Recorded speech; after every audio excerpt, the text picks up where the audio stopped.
আচ্ছা, আপনি যদি আগের ভিডিওটা গেস্ট পোস্টিংয়ের ভিডিওটা ভালো মতো বুঝে না থাকেন বা ইভেন যদি ভালো মতো বুঝেও থাকেন, তারপরেও আমার রেকমেন্ডেশন হবে এই ভিডিওটা শুরু করার আগে গুগলে এবং ইউটিউবে গেস্ট পোস্টিং লিখে সার্চ দিয়ে যত ধরনের কন্টেন্ট আপনি পান, সো যত ধরনের ব্লগ পোস্ট আপনি পান, যত ধরনের ভিডিও আপনি পান ইউটিউবে, সব দেখে ফেলেন। এটা আমি এই জন্য বলছি, তার কারণ গেস্ট পোস্টের কনসেপ্টটা যদি আপনার ক্লিয়ার না হয়, যেটা একটা ফান্ডামেন্টাল ব্যাকলিঙ্ক স্ট্র্যাটেজি, ওইটার কনসেপ্টটা যদি আপনার ক্লিয়ার না হয়, তাহলে আমরা এরপরে অনেকগুলো ব্যাকলিঙ্ক স্ট্র্যাটেজি শিখবো যেগুলোর কোনোটাই আপনার কাছে অত ক্লিয়ার হবে না। সেই কারণে গেস্ট পোস্টিংয়ের কনসেপ্টটা একদম ক্রিস্টাল ক্লিয়ার হওয়া জরুরি। আজকে আমরা যেই টপিকটা নিয়ে কথা বলবো, যে ব্যাকলিঙ্ক পাওয়ার স্ট্র্যাটেজিটা নিয়ে কথা বলবো, সেটার নাম হলো resource page link building. Again আমরা ওয়ার্ডটা ভাঙার চেষ্টা করি। রিসোর্স পেজ লিঙ্ক বিল্ডিং কথাটার মানে কি?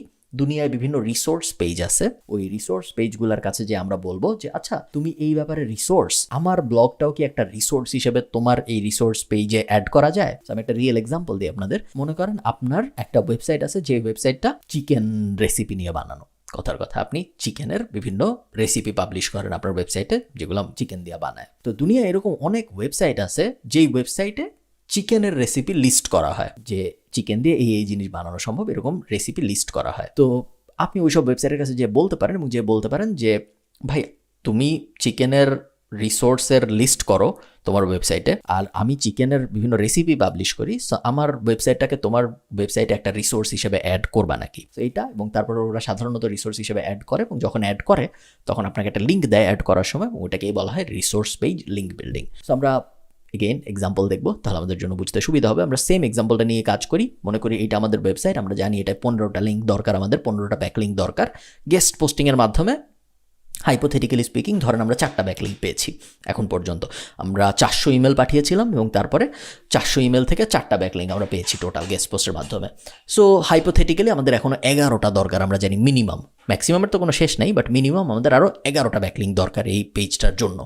সো 11টা ব্যাকলিঙ্কের জন্য অ্যাজ এ এসইও এক্সপার্ট আমার মনে হলো ওকে, আমি এখন resource page link building try করে দেখি।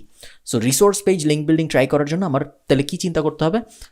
আমার এমন ওয়েবসাইট লাগবে যারা বিভিন্ন বিচের লিস্ট করে, দুনিয়ায় বিভিন্ন বিচ আছে ওগুলা লিস্ট করে।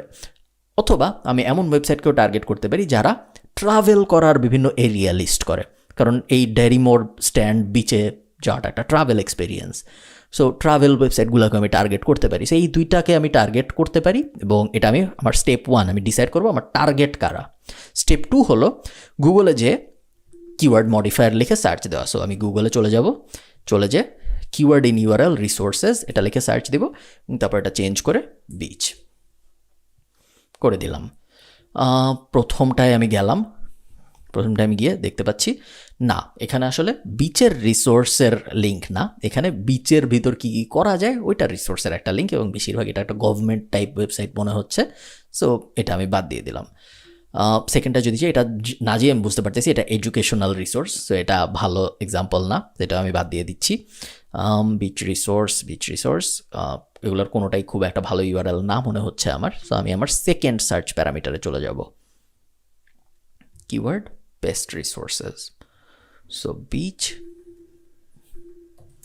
Best resources, beach links and destination resources, বেশ ভালো একটা লিঙ্ক আমার মনে হচ্ছে। সো এটা আমি ওপেন করব। এটা ওপেন করে আমি দেখছি, দেখুন best beach links and south east এশিয়ায় কী কী ভালো ভালো বিচ আছে এটার লিস্ট, অনলাইন ম্যাগাজিন কী কী আছে যেগুলো বিচ নিয়ে কথা বলে এটার লিস্ট, ট্যুরিজম ইন্ডাস্ট্রির কী কী ওয়েবসাইট আছে, এবং তারপরে ন্যাশনাল ট্যুরিজম অর্গানাইজেশন বিচ বিষয়ক অনেক লিঙ্ক আছে এখানে। সো এখন আমি এই ওয়েবসাইটটার সাথে যোগাযোগ করে বলতে পারি ভাই তোমার ওয়েবসাইটে একটা পেজ আছে যেখানে তুমি বিভিন্ন বিচ বিষয়ক লিঙ্ক দিয়ে রাখছো, আমার ওয়েবসাইটে এই পেজটা আছে যেখানে আমি বিচ নিয়ে কথা বলি, তুমি কি আমাকে একটা লিঙ্ক দিবা নাকি?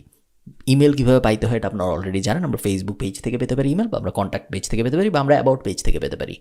ইমেলটা কীরকম হবে? যে ইমেলটা আমি অ্যাকচুয়ালি পাঠাবো সেটা হবে হেই, আপনারা বুঝতেই পারতেছেন ইমেল কী হবে, আই অ্যাম অমুক অ্যান্ড আই ওয়ার্ক ফর অমুক website, I saw your link, এই লিঙ্কটা where you publish resources about beach, I have a resource about beach, would you be interested in publishing it? If you are, here is the link.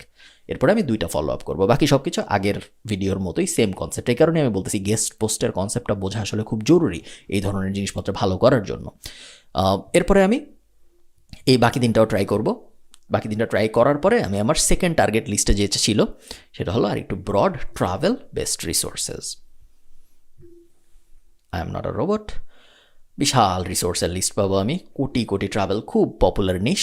So নিশ মানে হলো topic, so খুব খুব জনপ্রিয়। আমি অনেক অনেক লিঙ্ক পাবো এবং এই সব লিঙ্কের প্রত্যেকটা আমি যাবো, সেম কনসেপ্ট আমি দেখবো ওরা আসলেই কোনো রিসোর্স পাবলিশ করে নাকি।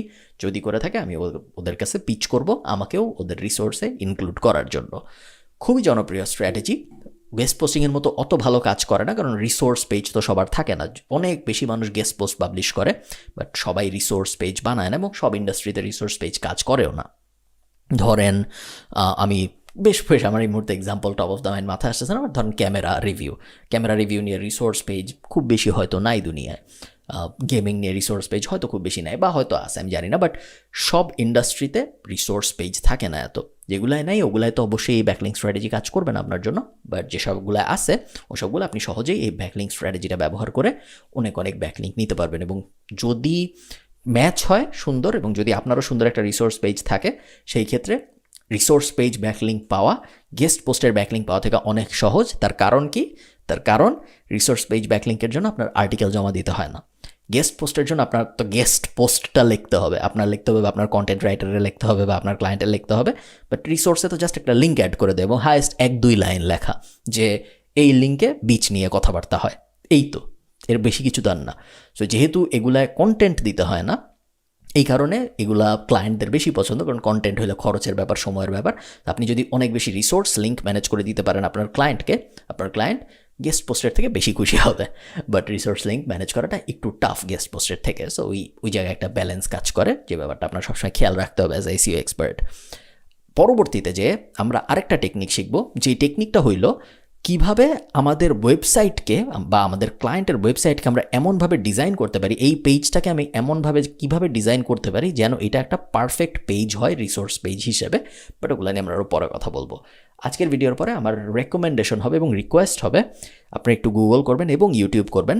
গুগল বেস্ট, ইউটিউব অত বেস্ট না, গুগল বেস্ট। যে গেস্ট পোস্ট বিষয়টা আসলে কি, গেস্ট পোস্ট স্ট্র্যাটেজিটা কীভাবে কাজ করে, রিসোর্স পেজ ব্যাপারটা আসলে কি, রিসোর্স পেজ লিঙ্ক বিল্ডিং ব্যাপারটা আসলে কীভাবে কাজ করে, এবং গুগলের প্রথম 5 থেকে 10 পেজে, এক পেজে যদি 10টা রেজাল্ট থাকে, 5 পেজে 50টা রেজাল্ট থাকবে, 50টা রেজাল্টে আপনার পড়ে ফেলতে হবে এর পরের ভিডিও দেখার আগে। আপনারা অনেকে এই কথা শুনবেন না, আপনারা অনেকে ইমিডিয়েটলি পরের ভিডিওতে চলে যাবেন, আমি তো আপনাদের আটকাইতে পারবো না। বাট আমি জানি কি করলে আসলে আপনি খুব প্রপার একজন এসইও এক্সপার্ট হইতে পারবেন। বাকিটুকু অবশ্যই আপনার ইচ্ছা।